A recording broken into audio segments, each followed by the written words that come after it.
Words, when they have been captured and imprisoned on paper, become a barrier against the world. Writing down a thing fixes it in place as surely as a rattlesnake skin, stripped from the meat and stretched and tacked to a barn wall. That is a quote, very beautiful quote from 13 Moons. Actually, this is a reread. In 13 Moons, it is a story set in the mid to late 19th century and it follows a boy, William Cooper, who is 12 years old and he is an orphan. The journey follows him as he makes the journey basically into his destiny. He lost his parents and then he was sort of disowned or pushed out by his uncle and the wife. So he's going out all alone in the world with only a map, a key, and a horse to go into the world and make his destiny. This book is very, very well written, and all this is happening to Will Cooper at a time when the Native Americans, the Cherokee Indians to be specific, were losing their place in the world. William Cooper was trying to find his place in the world, a place of belonging.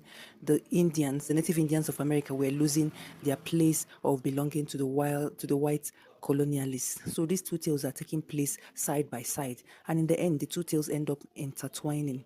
This book is very well written. The plot is watertight. It is character driven, and the words, the storytelling is top notch. The words were used in such a way as to entertain.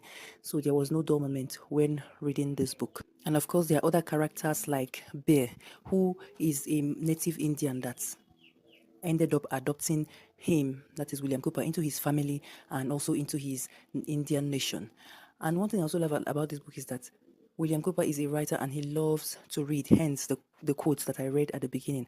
Of course, there are themes of romance. There is a romance embedded within the story, which is the way I like to read romance, not just reading romance as for romance sake or to say this is a romance novel. No, if the romance is embedded within a wider story, that is the way I love to read. In this book, there is no main antagonist. Rather, the antagonist seems to be lives generally and manifests mainly in the person of in the person of maybe his uncle, the wife who basically pushed him out, the wilderness which he had to pass through to get to his destination, and also the government of the United States whose laws did not favor him or his adopted nation. So, is there anything I not like about this book? Well, I didn't really, I enjoyed it, but I didn't really like the fact that it was, what I say, sort of spoiled right from the beginning because the story is told from, it is just like a throwback. He's telling the story when he's old. So we know that eh, despite all odds, whatever it is that happened, he survived it. So it sort of, will I say, drained some of the tension out of the story. That is the only thing I did not like about this book. So 13 Months is a book I would recommend